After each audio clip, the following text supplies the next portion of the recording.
now? Much better questions. Oh, here we go. Yeah, it's not a high bar. Hey. Anybody? Under pressure. I'll start off topic today then. The LFC Foundation Social Impact Report is out. One of the standout figures is in the last 12 months there's been a 47% increase in the number of people supported by the foundation. So that's up from nearly 84,000 to nearly 123,000. I just wonder as well, what impression has the LFC Foundation's work made on you since you've been at the football club?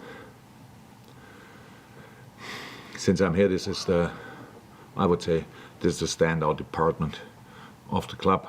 Was from the first day. We have to do a lot of stuff around football, left and right, go here, meet partners, stuff like this. That's all okay. But the foundation part was always, how I call it and understand, it's a win-win situation. So we go there, meet people, meet children, parents in difficult situation or in good situations again and stuff like this. And it's always feels so great, and I'm really happy. And I told them only yesterday, I love them all for what they are doing. It's unbelievable the job they do, and the way they do it as well. That's obviously Liverpool is a real institution, and people love it pretty much anyway for the things we did in the past and stuff like this. But that could lead to. Sometimes it leads to a little bit of ignorance, like where you think, okay, we don't care anymore, and that's the opposite. And that's really, with this club is absolutely outstanding. I love it. And I think, am I an ambassador? I am. Yes. I am. So, that what I did before the same probably, but it's a real honor. I really love helping as much as I can in that department. To the football, and Chris Wilder is back at Sheffield United. What does that do for any expectations that you may have as to how they will approach the game? How can I know that? So Chris, I obviously remember the way Sheffield United played under Chris Wilder. What was it? The overlapping wingbacks or underlapping wingbacks and stuff like this. Now it's as one part of it, and he probably has now a press conference as well. I'm not sure. Yeah. So then training after that, maybe another session tomorrow morning. Yeah, first thing we probably can bin our analysis. And I was sitting yesterday in the office and somebody told me it might happen. So obviously you or your employer said already it will happen, and then. But I watch it anyway. So we will see. We have to focus on ourselves. We have to make sure. I don't think he will now change too much. What can he change in that short period? And we don't have to think too much about it. We really should just prepare for a football game. We play teams with 5 in the back, 5-3-2, 5-4-1, quite frequently, to be honest. So we have to make sure that we give them a proper job to think about it. I understand it's always like that, a new manager coming in and now we start getting confused. We shouldn't. Actually, we can play in different ways, and as much as I'm happy for Chris that he's back in a job there in his club, he has to think that if he thinks about us, then it must be really, oh my God, they come from everywhere. That's pretty much the thing. But the game will be played tomorrow, not today in the press conference. So. Let's just ask about Queen Kelleher as well, because in Europe, he looked very comfortable in his performance, and it was a bit more of a difficult afternoon on Sunday. I just wonder what adjustment he has to make and how difficult it is, because up until now this season, obviously he's been playing one game every 3 weeks, maybe 2 games every 3 weeks at best. And how difficult is it going from that to playing every week? This was nothing. I really think he played a really good game. He was in possession. He was good. Especially like with his feet, but then we concede 2 goals, and one obviously Harry Wilson goal is an unlucky one. If you, as a goalie, no goalie in the world, if the ball goes through your legs, it goes through your legs. That happens. And the second one, our goalie coaches and Ali especially explained it to me. We are front-footed goalkeepers. They told me. I know that, but in this moment, Queef steps into the situation, and if Teta, I think, tries to control the ball. Queef is there, but he doesn't. He takes the first touch and then the ball again pass him a little bit. So these kind of things happen. Has nothing to do with quality or whatever. It's a philosophy thing, and he could have saved that ball, as well, with exactly the same movement, just a little bit more luck. So just keep going, do the same things. We can expect good set pieces. We can expect against Sheffield. We can expect maybe the better we press, the more long balls they will have to play if they are really long, then or set pieces from like wide free kicks. These kind of things, we need him to be there, offensive and get out of or get off his line. So that's the stuff. But besides that, absolutely fine with everything. Just following on from the weekend, finally from me, a late winner at Anfield, City and Spurs draw. How do you view where you were at as a group, and is it too early to talk Yes. in terms of a potentially significant moment in the season's title race? This weekend, Just gone. yeah, we are 2 points behind Arsenal, by the way. But is that it's decided or what on that front? It's just the fact that you got the late winner. No, yes, of course. No, our late winner was very important, and for everything, absolutely everything. Yeah, that's true. But had nothing to do with a title-winning season. But if you can do that every week, it's pretty like you would win the league. You just didn't already. So we missed a few opportunities to do that.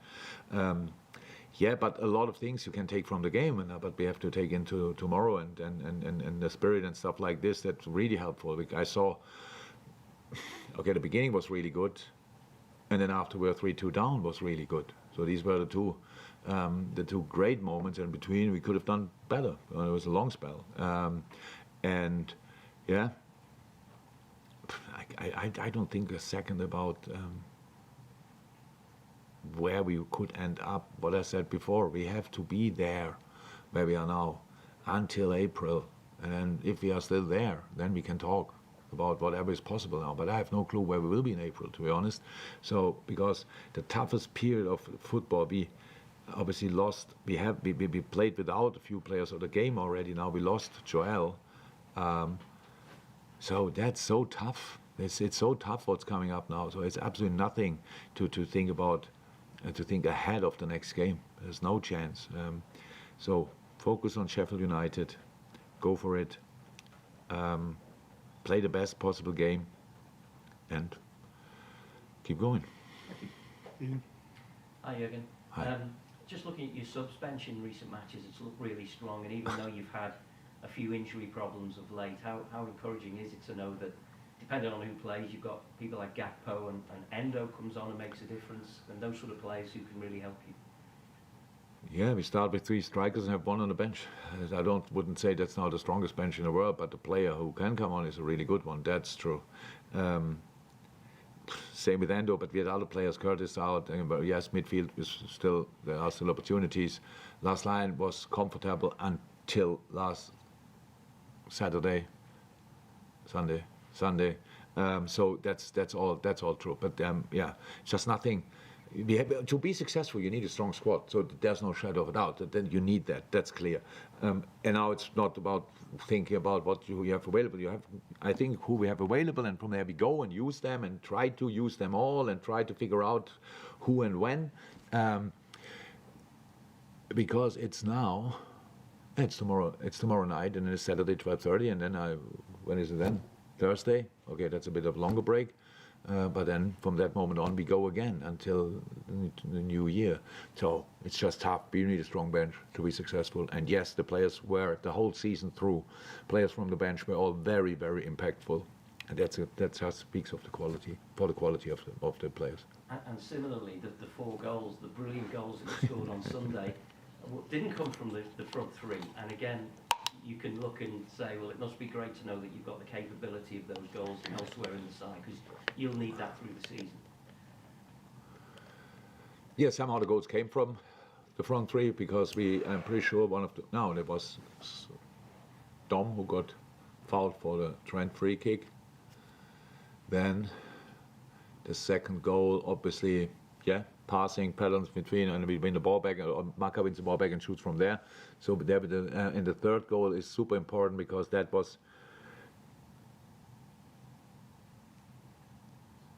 chip from Ibu, then Darwin header to Mo, and Mo with the opportunity to score his 200th goal, keeps the ball and puts it back to Vata and from a shoot. So that's super impactful from two of the strikers. And the other goal is Cody then shooting, save, Darwin, cross the ball, Costa, header, bam, and then Trent is there. So they're all in. So that's how football is. I can see already that we probably try to shoot now from 40 yards and until we realize that's a bit far, but that's normal. We had incredible goals in that game, absolutely incredible. And yes, and it's a nice thing to have, as it's a good thing to have. Great set pieces, what we will need. Then scoring from distance, what we will need. Scoring in the 6-yard box, what we will need. All these kind of goals. They have to come from everywhere, otherwise we will be too, we will not be unpredictable, or we will be too predictable, and that's really important that we are not. So how it is, the periods when we talk about it is always with so many games, but for all the teams there are so many games. So it's who gets out that in the best possible way. And in this moment, nothing speaks against that we could be that. We just have to do it. Carl at the back. There you go. I just wondered how much thought you've given to the evolution of Trent's role. We've seen him obviously right back hybrid, and now playing with a 6, and that's started to talk about his development to become full-time midfielder. I just wondered how far you thought ahead about where he could go. It's just about us, but what do we have available? Is Joey there? Is Connor there? They both are there. Do one of them have to play left back because Costi cannot play all the games, and you have to see play. Yes, Trent can play midfield. We always knew that, but Trent can play the role. We gave him now very well as well. So that's how it is. We will see.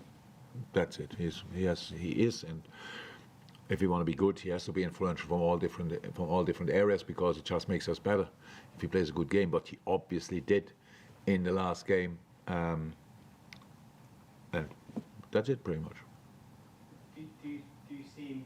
Could he play? I cannot. I said that before. It's always this very unpleasant tries to create headlines. So watch the games or discuss it without my doing. We play where we think it's best for him. So, and then people say he has to play there, has to play there. He became one of the most successful players in the history of Liverpool FC, in the recent history, playing a right back. He became a Premier League player as a right back. So he can play more inside, definitely. So I said he will play where it's best for us. That's just how it is. And I'm not stubborn and don't want to play him in midfield or whatever. Not at all. But I'm not part of the discussion. We can discuss it. As much, really, you can discuss as much as you want, but will not we have any influence? We still have to make decisions what's best for the team. And Trent sees it, by the way, exactly the same way. So he wants to play. And from my point of view, he has to be influential. And we have to make sure we help him with the positioning. That's it. Any more quick ones, James? Jürgen, just on Joel Matip, do you know the extent of that injury and how long he's likely to be out for yet? No, I don't know the exact, but it doesn't look good. That's something we can say. The scan is not done yet, so we don't know exactly. But it's not great. So it was from the first minute, second, it was clear. I spoke to him and said, no, that's not good. But how long? I don't know. Dave, last one for the break-off. Did Trent Diogo yet? We probably unlikely to see him until next year. He was running yesterday outside on his birthday, and everything goes in the right direction, but nobody told me he will be back in team training today. So no, there's still some time. And with Ali, the same. Obviously, Ali is closer, but not available for tomorrow, definitely. Apologies, PRP. Sheffield United, Jurgen, with just one win all season. Is a side so desperate for 3 points potentially more dangerous than Meets the Line? Yeah, of course, that's how it is. But anyway, it's like last week they would have said the same. Then it was because it was then match day 12 or whatever. It's the same. Yes, understand that, but there will be a lot of passion now. Chris Wilde in the dugout, and I'm pretty sure great reception for him. All these kind of things. But in the end, we have to play a football game. That's it. And will be the atmosphere great? Yes, as long as we let it happen. So the only way you can calm down an atmosphere is always with your own football. Otherwise, you play just coming from everywhere pretty much. So we have to play a really good game, but that's fair. Imagine we wouldn't have to play a good game to win it against Sheffield United, but it's Premier League, it's not possible. So they will be really going for it, I'm 100% sure. And we will as well. I'm 100% sure about that, and that's the only thing I can have really influence in. The rest we will see. But the better we play, the more difficult it will be for Sheffield, and that's the job we have to do. And Mo Salah continues his pursuit in his 200th Liverpool goal. He could potentially get his 150th Premier League goal. Where does he rank in terms of the greats that you've coached, the great Liverpool players and the legends of the Premier League for you?